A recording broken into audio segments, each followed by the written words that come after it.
He rejected her love to wed her friend.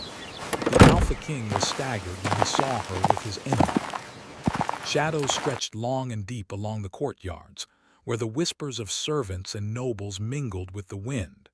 Within these hallowed halls walked Lady Seraphine, her heart heavy, her steps quiet yet deliberate. She moved like a ghost through corridors adorned with banners of gold and crimson, her mind a battlefield of longing and sorrow. For years, Seraphine had held a secret flame in her heart for King Kalen, the Alpha King of Urendor. His presence commanded respect, his voice drew attention without even trying, and his sharp eyes seemed to pierce the walls around a person's soul. To her, he was not just a king.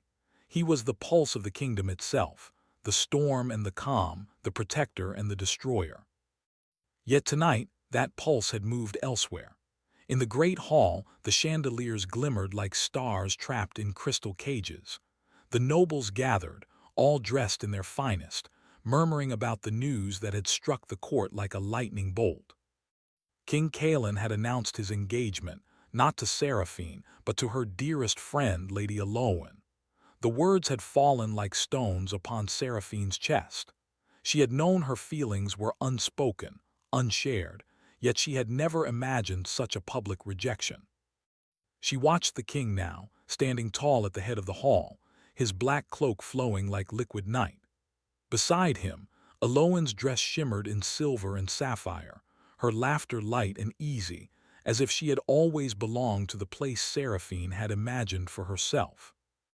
The sight tightened Seraphine's chest, a painful, beautiful ache. She turned her gaze away, forcing her face into the mask of polite indifference that every courtier had to master. Her hand rested lightly on the banister of the balcony overlooking the hall. Below, the murmurs rose and fell like the tide, each ripple a reminder that she was alone in her love, alone in her heartbreak. A voice broke through the clamor, the deep timbre carrying across the hall, catching her attention despite her effort to remain unseen. Seraphine, King Kalen's voice called sharp and clear. Her heart skipped, though she fought the longing that surged like a wave. She did not move. Perhaps it was pride, perhaps it was sorrow, but she would not run to him, not tonight. Instead, she watched him speak to Aloan, the warmth in his smile something she had once hoped to see directed at her. She remembered the moments when he had noticed her, brief flickers of attention that had kept her hope alive. But tonight, those memories only cut deeper. Her mind wandered to the early days of their friendship. Kalen had once confided in her, sharing dreams and fears few dared to voice. She had listened, laughed, and comforted him, never daring to hope that the bond could ever become something more. And now the bond had shifted, leaving her on the edge of the world she had always wanted to be part of. Seraphine's fingers traced the railing absent-mindedly, her thoughts dark and tangled. Could she have spoken? Could she have risked everything for her heart? And yet, even if she had tried, would Kalen have returned her love, or would he have turned away, as he had now, leaving her heart like a fragile bird in a storm? Her solitude was interrupted by the softest rustle behind her. A figure emerged from the shadows, tall and cloaked in darkness that seemed almost unnatural against the silver light of the moon. Seraphine stiffened, her instincts warning her of danger, though there was something magnetic about the stranger. The man's eyes met hers, and in that instant she felt the weight of 1,000 unspoken stories. "I did not mean to startle you," he said, his voice smooth, like velvet over steel. "I could not help but notice you standing here, apart from them all." Seraphine studied him. There was something familiar, yet alien in his presence. He was not a member of the court, she realized. His armor glinted faintly, etched with symbols she did not recognize, and his movements were deliberate, almost predatory, yet restrained. "Who are you?" she asked, her voice steady despite the quickening of her pulse. "I am called Lord Riven," he said simply, a shadow of a smile touching his lips. "A traveler from lands beyond your mountains, and you, Lady Seraphine, seem burdened." She bristled, startled by his insight. Only Kaelin had ever known the depth of her burdens, yet here was a stranger who spoke of them with such certainty. There was danger in him, she sensed it, and yet also a strange protection, as if his presence alone offered a shield against the world that had rejected her. "I am burdened by loyalty," she said finally, her voice trembling just slightly, "by the expectations of those around me, by love unreturned." He nodded as though he understood more than he had any right to. "Then perhaps," he said, "it is time to ask what your heart truly desires." Seraphine's eyes narrowed. There was audacity in his words, audacity she had not felt in years. "And what would you know of my heart?" "I know what it is to long for something beyond reach," Riven said, stepping closer, though never threatening, never closing the distance entirely. "And to see it taken, even when it is meant for you." The words struck her with a strange resonance. She had never felt anyone speak so plainly of her pain, nor seen it mirrored with such intensity. Her chest tightened, and for a moment she felt as if she could dissolve into the night, her heart both raw and ignited. But the sound of laughter and the chime of the great hall reminded her of where she was. She was still in Kaelin's world, still bound to the palace, still a spectator to the life she had dreamed of sharing with the king. She turned from Riven, forcing herself to walk away, even as the pull of his gaze followed her. Inside, the hall was alive with celebration, though the glow of lanterns could not warm Seraphine's soul. She moved among the guests, a ghostly figure in fine silks, offering polite smiles and nods. Her eyes, however, never strayed far from Kaelin. He stood like a statue at the head of the hall, regal and untouchable. And yet she noticed something in him, a shadow behind the crown, a flicker of something she could not name.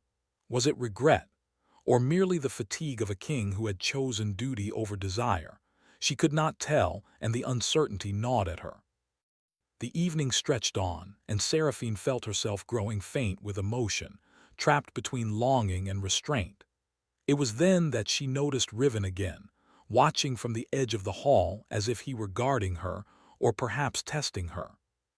She caught his gaze for a moment, and a spark passed between them, not love, not yet, but a recognition of shared pain, a silent understanding that would bind them in ways she could not yet comprehend.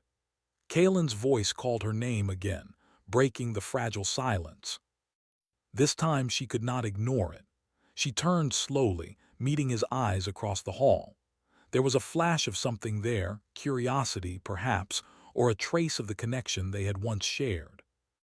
But it was fleeting, masked quickly by the solemnity of his duty and the smile he offered to Aloan.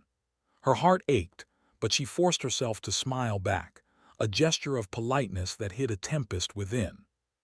She would not crumble here, not in front of the court, not in front of the king she had loved silently for so long. As the night deepened, the hall emptied, leaving Seraphine alone on the balcony once more.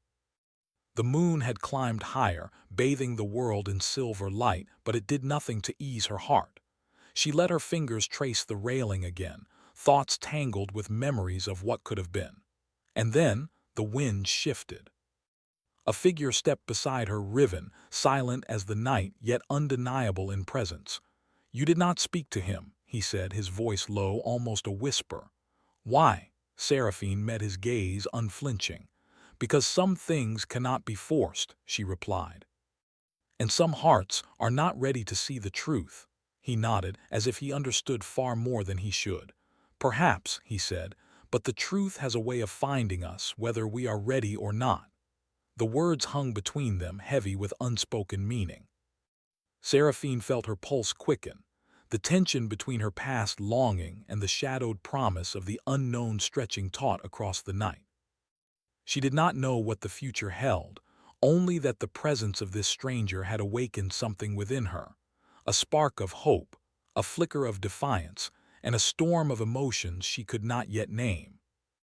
As she turned to leave, Riven's final words lingered in the air, echoing like a prophecy.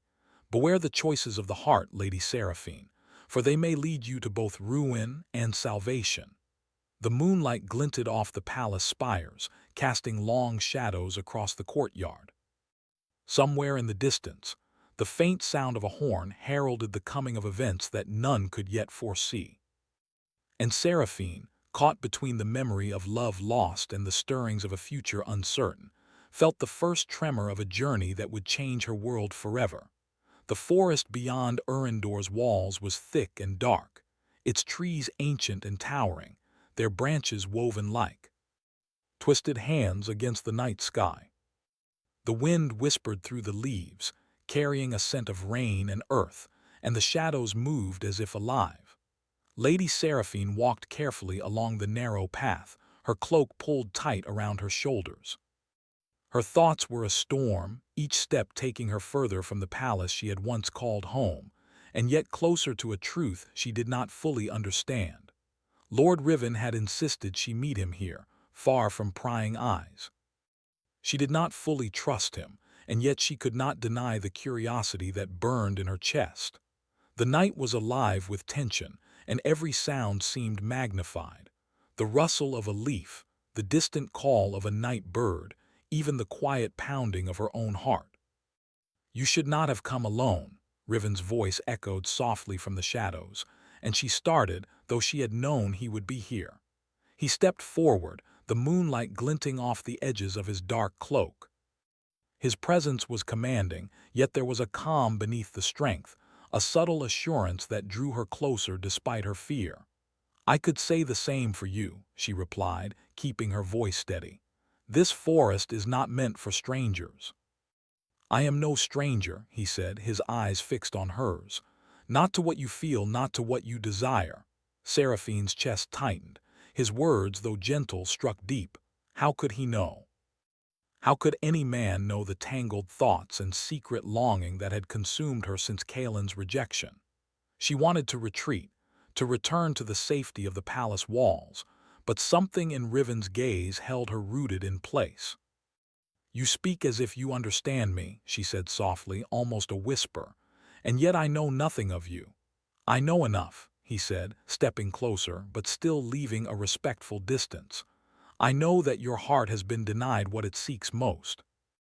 I know the pain of loving someone who does not return your affection, and I know the weight of duty that binds you, even when it suffocates you." Seraphine's eyes narrowed. "And what would you have me do?" "Betray the king, betray my friend." Her voice was firm, though the trembling in her hands betrayed her fear and excitement. "None of that," Riven replied gently. "I ask only that you see the truth of your own heart, that you do not let fear and loyalty blind you to what you need, to what you deserve." She shook her head, a bitter laugh escaping her lips. "Do you think I can simply abandon loyalty, or the past? I cannot pretend that the heart is free to act as it wishes. It is chained, Riven, chained to hope and regret." He studied her, the fire of determination in her eyes meeting the storm of his own. "Chains can be broken," he said softly, "but first one must see them for what they are. I have come to tell you that the kingdom itself teeters on the edge of peril, and that you, more than anyone, may hold the key to its salvation." The words were sudden, unexpected, and she took a step back. "The kingdom? How could I am just a noblewoman. I do not command armies or wield power." Riven's gaze did not falter. "Power is not always in crowns or swords. Sometimes it lies in hearts, in choices, in courage." He paused, letting the words sink into her soul. "Kaelin, the king you loved, he carries a curse in his bloodline. A darkness that threatens not only him but the people he rules. I have come to warn you and perhaps to ask for your aid." Seraphine felt her breath catch. A curse. The word hung in the air like smoke, heavy and dangerous. She wanted to ask more, but the weight of the forest, the shadows, and Riven's intensity made her hesitate. "Why me?" she asked finally, her voice barely more than a whisper. "Why not the king himself?" "Because," Riven said slowly, "he may not yet see the truth. And because you possess a strength he cannot yet recognize. There is a power in you that can pierce the darkness, even when he cannot." The thought was both frightening and exhilarating. She had never imagined herself as anything more than a noblewoman, bound by rules and duty. And yet here was a man, mysterious, dangerous, and undeniably captivating, telling her that she could hold the fate of a kingdom in her hands. "I do not understand," she admitted, her voice faltering. "How could I, a mere lady of the court, have any power over a king's curse?" "Some power is hidden," Riven said, stepping just a little closer, his voice a low rumble in the still night. "Some power reveals itself only in moments of choice. You are standing at such a moment now." Seraphine felt a shiver run through her. The moonlight played across his face, highlighting the sharp lines of his jaw and the intensity in his eyes.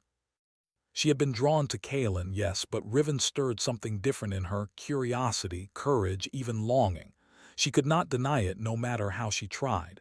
"You speak of danger," she said, her tone cautious. "And yet I feel drawn to you. Why?" "Because," he said simply, "sometimes the heart recognizes what the mind fears to see. You are not safe here, not truly, not while Kalen is bound by pride and the curse. And I wish to protect you, but I will not demand your trust. That must come freely if it comes at all." Her pulse quickened. There was a magnetism in him, a force that pulled her in even as she tried to resist. She wanted to turn, to flee back to the palace, to return to the world she had known, but her feet did not move. Something in the air, in his voice, in the stillness of the forest, held her in place. The sound of hooves startled her, and she spun toward the path. A rider emerged from the shadows, a scout from the palace, bringing news that the king had left in search of her. Kalen's presence was sudden, like a storm breaking over the forest. His dark cloak whipped in the wind, and his expression was unreadable, a mix of anger, fear, and something she could not name. "Seraphine," he called, dismounting swiftly, his gaze sweeping over the scene. His eyes fell on Riven, and the air seemed to crackle with tension. "What is this? Why are you here with him?" Seraphine's heart raced. I came to hear him speak. He warns of danger to the kingdom. That is all." Kalen's eyes narrowed. "And yet here you stand at the edge of my lands, alone, speaking with the man my scouts have reported as my enemy." Riven stepped forward, his posture calm but commanding. "I am not your enemy tonight, Kalen. I am here to warn her, and through her to warn you. There is a darkness coming, and the palace is not safe." Kalen's chest rose and fell with controlled breaths. He did not move closer, though every inch of his being radiated authority. "She is a noblewoman of my court," he said, his voice sharp. "She will follow my commands, not the words of strangers." Seraphine felt the tension crackle between them, the weight of Kalen's pride and Riven's intensity pressing down on her. She realized with a start that she had never been at the center of such power and desire before, the pull of two men, both commanding, both compelling, and yet so different. "I will do what is right," she said, her voice firm, though her heart trembled. "But I will not be treated as a pawn. The choice is mine, as it has always been." For a moment, silence hung over the forest. The moonlight filtered through the branches, casting long, twisting shadows across the ground. Then Riven inclined his head, a small acknowledgement of her courage. Kalen's gaze, dark and intense, lingered on her face, as if searching for something he had overlooked for far too long. "You are playing a dangerous game," Kalen said finally, his voice low. "Beware what paths you choose, Seraphine, for some choices cannot be undone." She met his eyes steadily. "I am aware of the risks, Your Majesty, but I will not hide in fear, nor bow to commands that do not align with my heart." Kalen's jaw tightened, a storm of emotion flashing across his face, but he said no more. He turned, mounting his horse, and rode off into the shadows, leaving Seraphine and Riven alone once more. The forest seemed to exhale around her, the tension easing just slightly. She turned to Riven, who remained silent, his gaze thoughtful. "You said the kingdom is in danger," she said quietly. "Tell me more, I need to know." Riven's lips curved in the faintest of smiles. "Then come," he said. "There is much you must see, and the night is not yet finished revealing its secrets." As they walked deeper into the forest, the path ahead shrouded in darkness, Seraphine felt a strange mixture of fear and exhilaration. She had left the safety of the palace, left Kaelin's shadow behind, and stepped into a world of secrets, power, and desire she could not yet name. The journey had begun, and there was no turning back. And somewhere in the distance, the first rumblings of the curse stirred, unseen, waiting for the moment to claim what was rightfully its own. The storm had come without warning. Black clouds rolled across the sky over Urindor, and the wind whipped through the castle battlements as if the heavens themselves were angry. Rain lashed against the stone walls, drumming a harsh rhythm that echoed in the empty corridors. Lady Seraphine stood at the edge of the battlements, her cloak soaked, hair plastered to her face, and eyes fixed on the distant horizon where lightning split the sky. Riven stood beside her, his presence steady and calm despite the storm. He had come to guide her, to show her the hidden threats to the kingdom, and to reveal secrets she could barely imagine. And yet, as the wind tore at their cloaks, Seraphine realized that the tension between them was greater than any danger the storm could bring. "Are you certain this is the only way?" she asked, her voice almost lost in the roar of the wind. "To face him, to face Kaelin while everything is in turmoil." Riven's dark eyes met hers, unwavering. "The kingdom does not wait for the perfect moment," he said. "Neither does the curse that haunts it. You must decide where your heart stands and act before others' choices bind you forever." Her pulse quickened and she clenched her fists. She had thought she could remain neutral, silent, and invisible. She had thought she could endure the quiet ache of love unreturned. But now, standing with Riven, she felt the storm not only outside but inside her. Her heart demanded truth, and the truth demanded courage. "Kaelin," she whispered, almost as if saying his name aloud gave the storm more weight. "I cannot betray him, even if your heart," Riven prompted gently. His voice carried a warmth that contrasted with the cold rain. "Even if your heart wishes for what he cannot give." Her lips parted, but no words came. The wind snatched them away before they could form. She looked away, ashamed of the longing that refused to fade. She had loved Kaelin for so long, silently, secretly, hoping that one day he might see her as more than a friend. And yet now she could not ignore the fire Riven had awakened within her, the fire of courage, desire, and the certainty that she mattered beyond the court's expectations. The distant echo of hooves made her heart lurch. Kaelin. Of course he had followed her. He had always been relentless, a force of will that would not allow anything to slip from his control, especially her. And yet now, faced with the sight of her beside Riven, he paused, rain plastering his dark hair to his face, eyes blazing with an emotion she could not name. "Seraphine," he called, his voice cutting through the storm. "Why are you here, with him?" She turned to face him, drenched and trembling and yet standing tall. "Because the kingdom faces a threat you do not see," she said, her voice steady despite the storm. "Because there are truths you refuse to acknowledge, even as danger closes in." Kaelin's eyes narrowed, and his chest rose and fell with controlled breaths. "And you believe him," he said, gesturing toward Riven. "This stranger." "I believe in what I see," Seraphine replied firmly. "And I see a darkness that threatens us all. I will not stand idle while the kingdom suffers because of pride or fear." Riven stepped forward, unwavering. "Your Majesty," he said evenly, "this is not a matter of pride or fear. There is a curse upon your bloodline.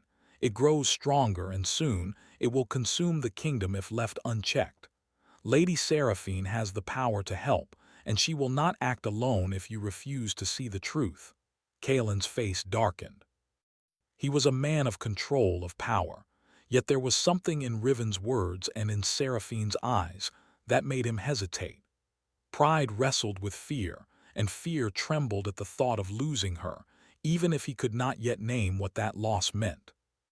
"You would endanger her," he said finally, voice low, dangerous. "To save what you cannot protect alone." "I would not," Riven said calmly, "but I would allow her to choose her path. Unlike you, I do not demand obedience from the heart."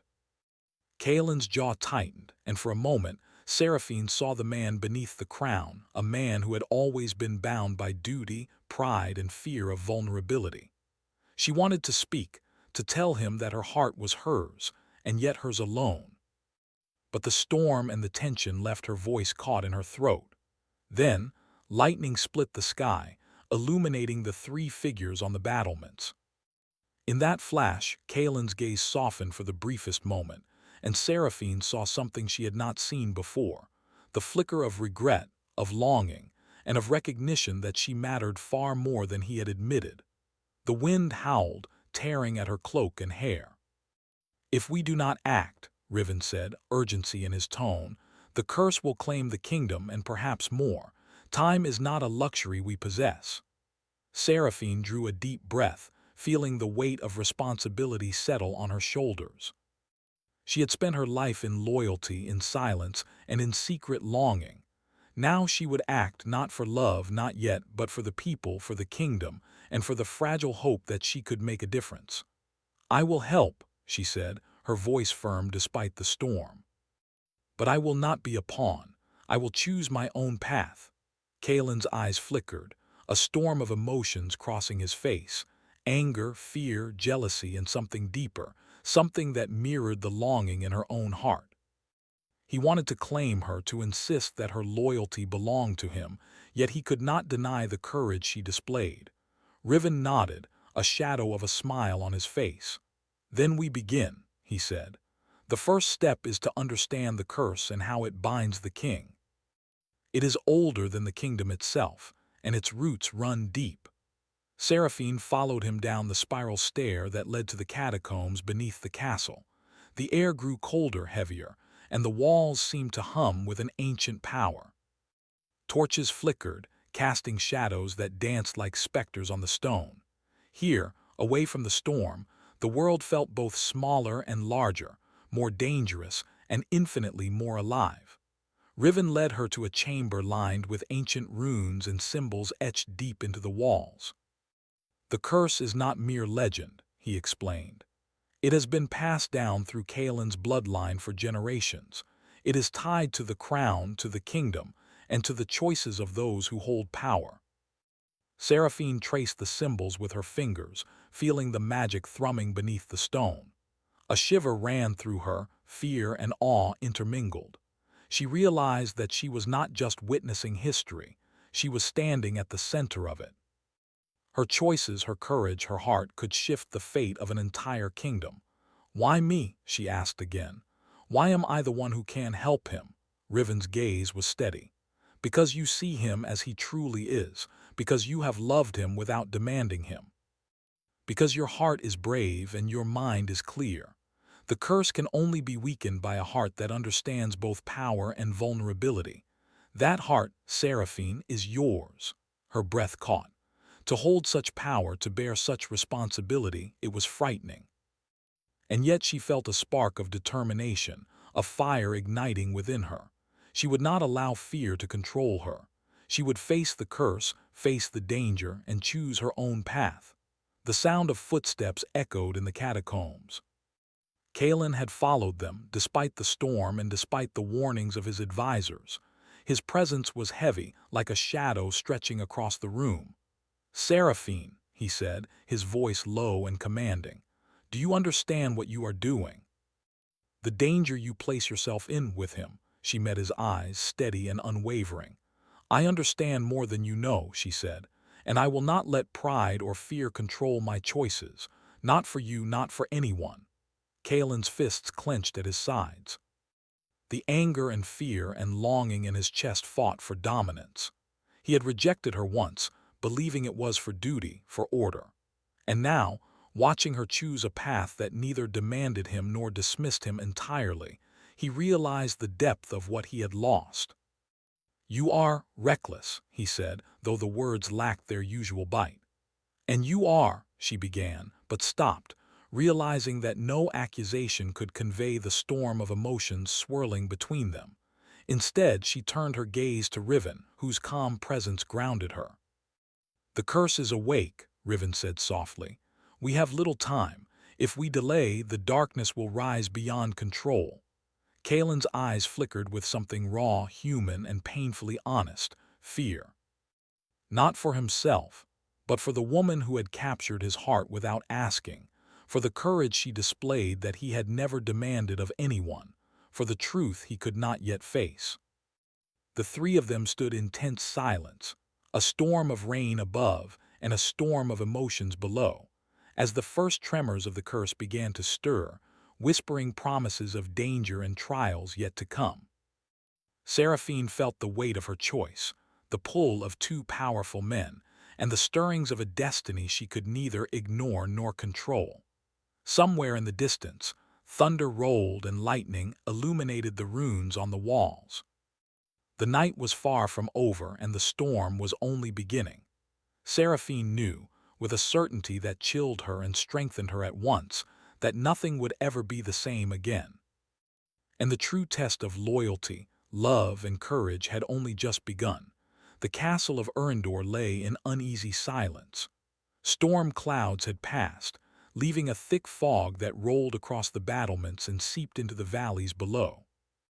Lady Seraphine stood at the center of the throne room, her cloak damp from the rain, hair clinging to her face, eyes fixed on the glowing runes etched into the floor.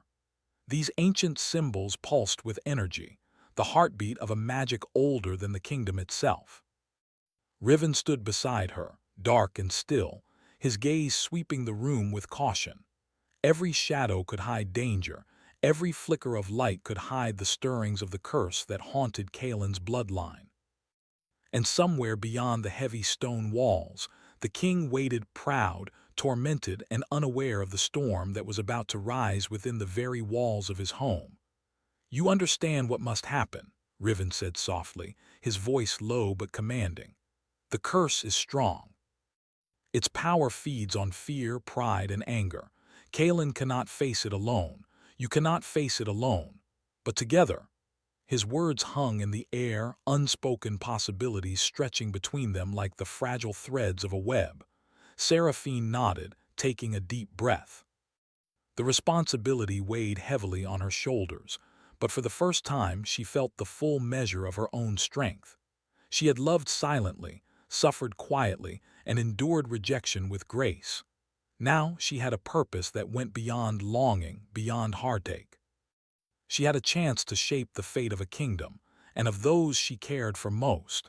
The heavy doors of the throne room creaked open, and Kalen entered, his dark cloak trailing behind him, water dripping from the edges. His eyes were sharp, scanning the room, locking on Seraphine first, then Riven. A flicker of emotion passed over his face: anger, fear, jealousy, and beneath it, something softer, almost vulnerable. "Seraphine," he said, his voice steady but edged with tension. "You should not be here. This place, this power, it is not yours to command." "I am not claiming it," she said firmly, stepping forward. "I am choosing to face it, and if we fail, it will not be because we lacked courage or will, but because we lacked action. Kalen, you cannot fight this curse alone. You need me, you need Riven, and you need to face the truth of what you have ignored for far too long." Kalen's jaw tightened. He had always been a man of control, of authority, yet the words struck him harder than any blade. The truth. He had ignored it, ignored her presence, her love, her strength, all in the name of duty and pride. And now she stood before him, radiant and unyielding, and he realized with a pang of guilt and longing how much he had lost. "Do you think I need you?" he said, his voice low, rough with emotion. "Do you think I require your help?" "Yes," she replied, steady and unwavering, "but not as a subject, not as a servant, not as someone to obey. You need me because I see the whole truth, the kingdom, the curse, and you, and I will not let it destroy what I care for." Riven's eyes darkened, the storm within him mirrored in Kalen's gaze. "It is time," he said, his voice carrying authority that left no room for argument. "The curse will not wait for pride or hesitation." The runes on the floor flared, casting a golden light that seemed to push back the shadows in the throne room. The air thickened, heavy with the scent of rain and ancient magic. A low hum filled the space, vibrating through stone and bone alike. Kalen stepped forward, his usual composure tested by the presence of Seraphine and Riven. "What must I do?" he asked, though the question was not born of command. It was born of fear, humility, and recognition. He had to face the truth of the curse and of himself. "First," Riven said, "you must confront what lies within you. Pride and fear feed the darkness. Admit your faults, your regrets, and your hidden desires. Only then can the curse be weakened." Kalen's gaze flickered to Seraphine. Her eyes met his, steady and unwavering. There was no judgment, no demand, only understanding and patience. It was a look that cut through his pride, leaving him raw and exposed. Kalen began, voice rough with emotion. "I have been blind. I rejected what I felt, what I wanted, because I thought it was not my place, because I feared weakness. I have failed not only the kingdom but you, Seraphine." Her heart tightened at the admission. This was not the proud king, the unyielding alpha. This was the man who had always been human beneath the crown, the man she had loved silently for years. "Do not dwell on the past," she said softly, stepping closer. "What matters is what you do now, and how you face the darkness within." Kalen closed his eyes, drawing a deep, shuddering breath. When he opened them again, there was a calm, a focus, and an acknowledgement of truth he had long avoided. He extended his hand, not in command, but in partnership. Riven inclined his head, stepping back slightly. "Then begin," he said. Kalen reached for the runes etched into the floor, placing his hands over the glowing symbols. Energy surged, warm and cold at once, flowing through him like a river of light and shadow. The curse stirred, whispering promises of power and destruction, teasing fears long buried. Seraphine stepped forward, placing her own hands beside his. She felt the pulse of the magic, and with a deep breath, she let her own strength flow into it. She did not command it, she guided it, lending courage, love, and clarity. The light around them flared, a golden brilliance that chased back the shadows and sang of hope. Kalen gasped, the tension of centuries pressing against him, the weight of his bloodline's curse attempting to twist his heart and mind. But Seraphine's presence, calm and resolute, anchored him. He drew strength not only from his own will, but from hers, from Riven's, and from the unity they created in that moment. A final surge of energy coursed through the runes, a spark of pure light, and the curse shattered with a sound like thunder and wind combined. The shadows that had lingered in the corners of the throne room dissolved, leaving the air clean, still, and charged with the scent of rain and new beginnings. Kalen sank to his knees, exhausted, sweat and rain mixing on his face. Seraphine knelt beside him, offering her hand. He took it, and for a long moment neither spoke. Words were unnecessary.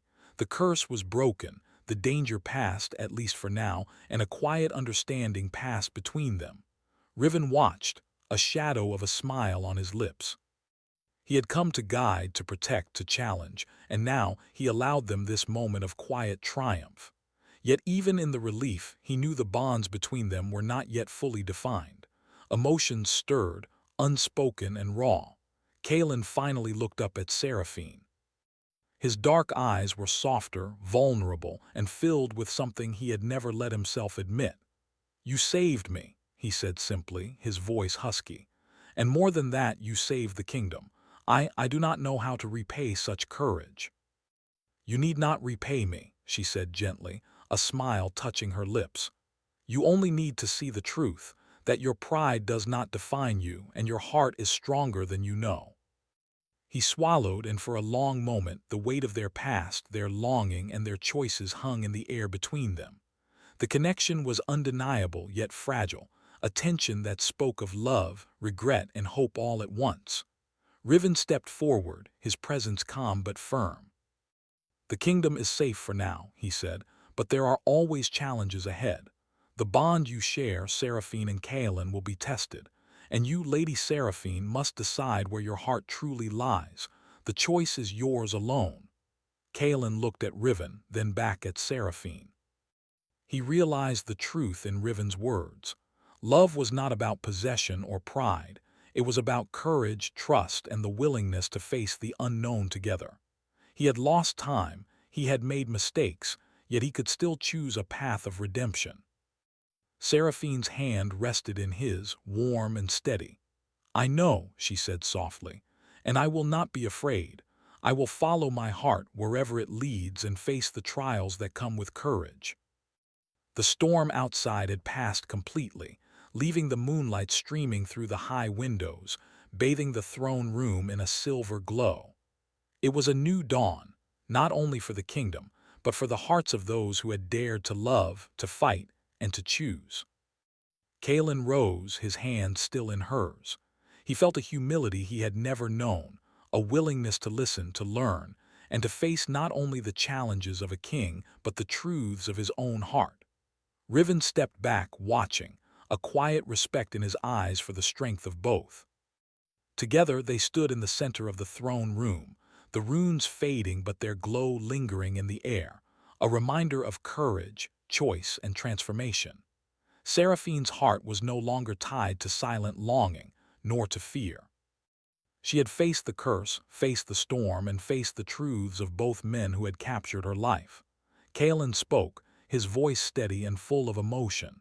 "Seraphine, I cannot change the past, but I can choose the future, and I choose to walk it with you if you will allow it." She looked at him, then at Riven, and saw the truth reflected in both their eyes. The past was shadowed, but the future could be luminous.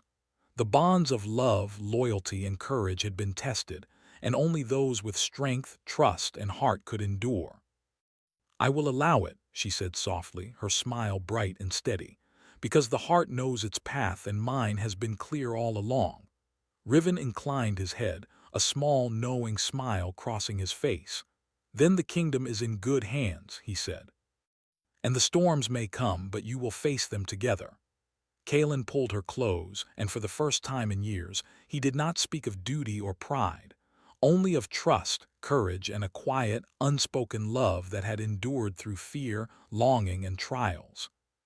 And outside, the moon shone bright, casting silver light on a kingdom reborn, and on hearts transformed by courage, redemption, and the choice to follow the truth of love. The journey had been perilous, the dangers immense, but in the end, the bonds of the heart had proven stronger than any curse, any fear, and any shadow. Seraphine, Kalen, and even Riven, in their own ways, had been changed forever, and the kingdom of Urandor would never be the same again. And as the first light of dawn touched the spires of the castle, Seraphine knew with certainty that the trials of the heart had only made her stronger, braver, and ready to face whatever destiny lay ahead.